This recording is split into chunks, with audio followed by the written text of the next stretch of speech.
Dear Rita Moreno, you don't know me yet. I'm a 15-year-old aspiring actress named Gina Rodriguez. My dad always tells me to write down my goals and my dreams and then to work towards getting them. I want to be just like you. I want to make people laugh and cry. I want to fight for women's rights, and I want to perform for the world. If you can tell me how to do that, please write me back at puertoricandulce714@AOL.com. I never sent the letter, and little did I know there was another letter I would be blessed to write 15 years later. I wrote and rewrote this love letter to you over and over again, tossing and turning, trying to find the right words. But how do you tell your idol how much you love her after dreaming of the chance to do so? A 15-year-old girl from Chicago who hadn't seen a Puerto Rican represented on screen once asked her mother, "Mom, when did Puerto Ricans come about?" "What do you mean, Gina? I never see us on my favorite TV shows or movies. We must not have existed back then, right?" And then she introduced me to you. I met you on screen and I just loved you. Your bright smile, your fierce persona, that independent voice that burst through every performance and every interview. And I just wanted to be just like Rita. You gave me hope. You gave me a reason to fight and to speak up. You gave me a voice, and how can I thank you? I'm not sure I know how, but I can tell you this. When you followed your dreams, Rita, you gave me the allowance to follow mine. And now, being your granddaughter on Jane, the most surreal blessing in my life. You're my icon, my living legend, and what matters most, my friend. Rita, this is my love letter to you.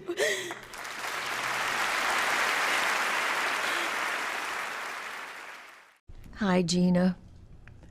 Today I reread your lovely letter to me spoken at the Kennedy Center Honors 3 years ago. So now, my little cookie, here is an old-fashioned letter from me to you. Enough with the emails and texts.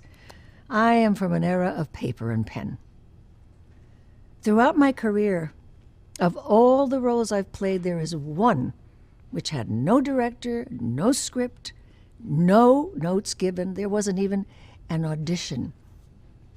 And yet, as I ponder your letter, Gina, I realize it may have been the most seminal role I ever played.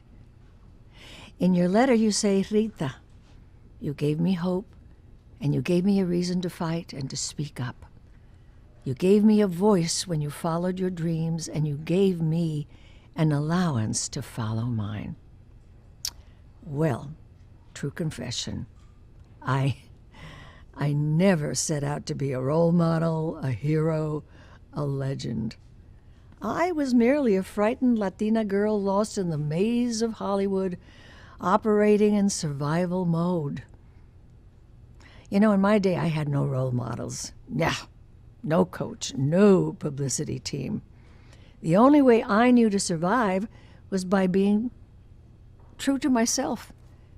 And it hasn't always been easy. I know you understand that. It has taken a lifetime of work. I am so inspired in this, the third act of my life, by young women like you, dear, dear Gina.